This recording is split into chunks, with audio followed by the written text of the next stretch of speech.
I met John as part of my academic apprenticeship in Mike McDonald's group in Southampton. Mike gathered a few experienced heads supporting the group, including David here as well, John and Granville. John also supported me in a grant application to the Rees Jeffreys Road Fund when he was a trustee. I'm now a trustee of the fund, and it was just another example of how much he gave in supporting people's early careers, not just in giving out the money, but talking to me about the grant. Anyway, John had won some funding for the RAC Policy Committee to explore the local transport plans, which were to explain how the lofty aims of the 1998 Integrated Transport White Paper were to be delivered. I was lucky enough to be asked to give him a bit of support. We reviewed 20 plans, and I'll share the insights, or some of the insights I took away from that piece of work, but also what I learned about John through that process. And I was also really lucky in the last couple of years of his life to get a chance to see him up in York, where I'm currently based, when he moved up with Patricia. So insight one, he was deeply concerned about the impacts of rise in car ownership, but he was a realist about the opportunities for public transport. So the charts that you can see here mirror two which we took out of Surrey's local transport plan. I couldn't actually find the original document. These are the Department for Transport's new connectivity tool. So red means good connectivity and blue means bad. And so essentially the gap between car-based accessibility and bus-based accessibility was so large in Surrey, and he believed that this would be replicated across large swathes of the country, that too much was being expected in terms of whether public transport improvements would really be able to draw significant numbers of people away from the car. And if you look at the outturn figures, 2002 to 2024, even in London, the number of bus trips has declined. Outside London, nearly halved. So I think he was just clear-sighted and realistic about what was on the table versus what our travel patterns were today. He wasn't an oracle. He didn't foresee the reduction in car trips per capita that we've seen, nor the reduction in new car sales. But his insight into why we might expect the outcomes that we were being promised was really great for me as a young professional. He was also keen that we seize the opportunities for better air quality and lower carbon dioxide, and in particular, the opportunities from better, more efficient engine technology. In 1994, he published this paper. I found the chart there, where they made a call for at least a 30% reduction in CO2 emissions over the period to 2020. I'm not saying it's because of John, but in terms of his ability to size the opportunity that was there with the technology that was there, the outturn reduction that we actually saw was 27%. So, he really did look ahead. 1994 was 10 years really ahead of when people started to really push for carbon dioxide emissions reductions. But in terms of the local transport plans, he was really frustrated that they didn't spend enough time thinking about the potential to support decarbonisation or better air quality through vehicle technology rather than through the alternatives to the car. So don't just focus on the alternatives to the car in thinking about what to do. And the final one, he was really evidence-led, and the local transport plans were, and still are to some extent, kind of positive vision-based documents about what could be. And that was where it got really difficult, because it wasn't clear what would actually be done, rather than what would be nice to be done in an ideal world. There were a myriad of targets and claims, all measured differently across different local authorities. So whether you could really see what was going to be the net outcome of all of this was quite frustrating to him. Ultimately, all of those targets ended up being scrapped.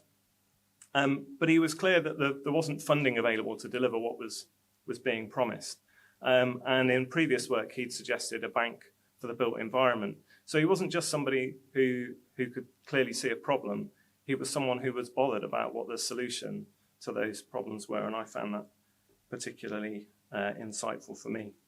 I'm going to hand over to Zahra, and then she'll come back to me for one final slide, just to sum up some reflections that the three of us who'd worked with John have over his role as a mentor and colleague. So, Zahra. Thank you, Greg, and good evening, everyone. It's good to be here. I am Zahra Ali. A little bit of background about me. I did my transport planning masters at University of Westminster a couple of years ago, and I was kindly funded by the Rees Jeffreys Road Fund. And I'm standing here today as an advisor to the Board of Trustees, which is a new role. And Greg was talking about how John introduced him to the trust, so it kind of feels a little bit like a full circle moment to have the first young advisor here. But I didn't know John personally, but it's been really great to kind of hear about all the different ways he's touched different people's lives through his own work or personally. But I did ask Greg for a copy of the paper from 2000 to kind of get to know his work a little bit. 2000 is when a lot of local authorities were putting their first plans together, and reading that summary of what people were prioritising at that time, there actually isn't too much of a difference when you look at the work being done today. So a key theme that I kind of pulled out was integration, and it feels a little bit like a transport buzzword. How do we reach this integration? Will we ever achieve it, really? And what does it mean? Kind of seamless journeys, getting from A to B without any issues or road safety issues in particular. The word integration made me think about the work of the DFT and how 26 years later we're still kind of having these conversations, and how it's still the goal. Last year the DFT had a number of roadshows across the country. I went to one they hosted in London, and it was loads of people who work in the sector coming together to brainstorm what they want from the department, but what they want from journeys across the country. On reflection, it made me think that integration was the aim in 2000. I think it still is today, and I think it will continue to be. So a little bit about what I do. I am a transport planner for the London Borough of Hounslow in West London, and the last 2 years or so has been very policy and strategy focused for me. And I put this diagram on the screen to kind of demonstrate that maybe the difference today is that we're trying to work less in silos. So I put on screen all the transport strategy that we developed in Hounslow, and it was adopted in 2025. But from it, so when I joined Hounslow in 2019, I remember reading our transport strategy on the way to my interview. And once I got the job, it kind of just fell in the background. It wasn't really something we ever revisited. It seemed to be something that kind of sat on a shelf.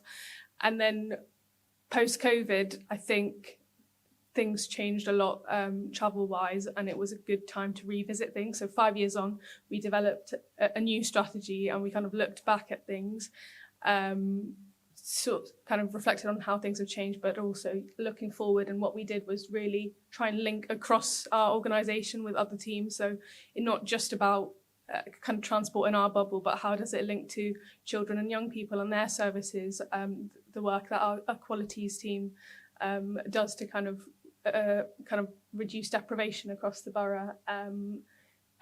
Like Greg and was referencing John's work, it is not just about the alternatives to the car. So there's been a lot of work, I think, across the country on electrification and how that can help transform trips.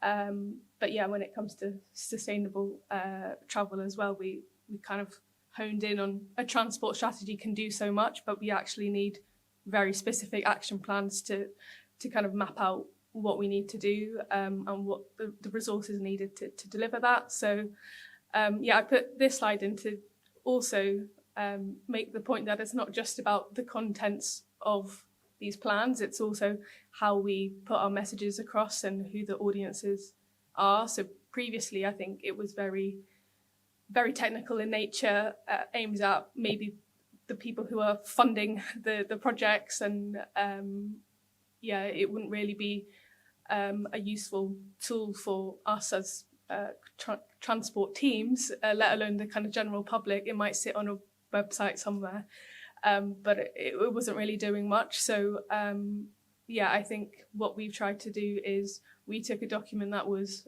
almost 170 pages and we put one that was just shy of 40 and then had a kind of easy read version as well. And we then went to people.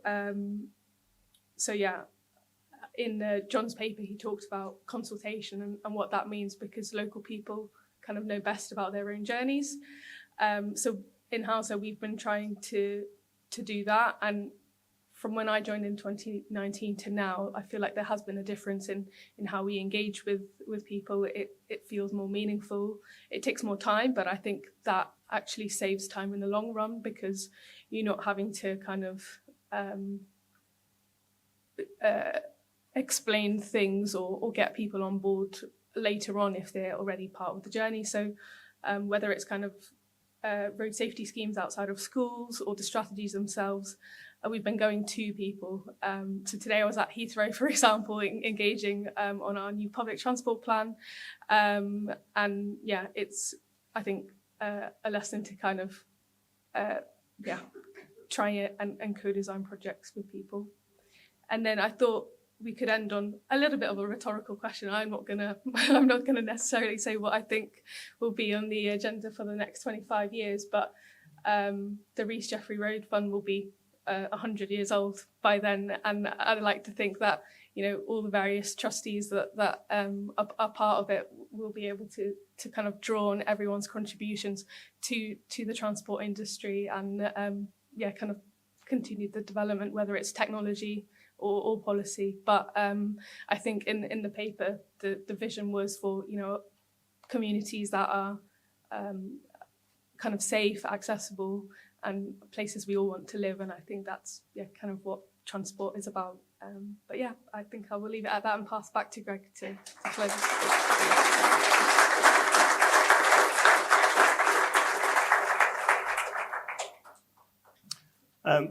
Final slide then, on behalf of the three of us, but I'm sure other people in the room will chime with a lot of this. From our point of view, John, he was a friend. He was a teacher. He gave clarity and direction in such a positive way. So he was a mentor in all that he did. And I think he was a champion, not just of people, but of ideas. And I think that's really come across in what we've seen tonight. And I'm sure we could have done many, many more hours of talking about the work that he's been involved in.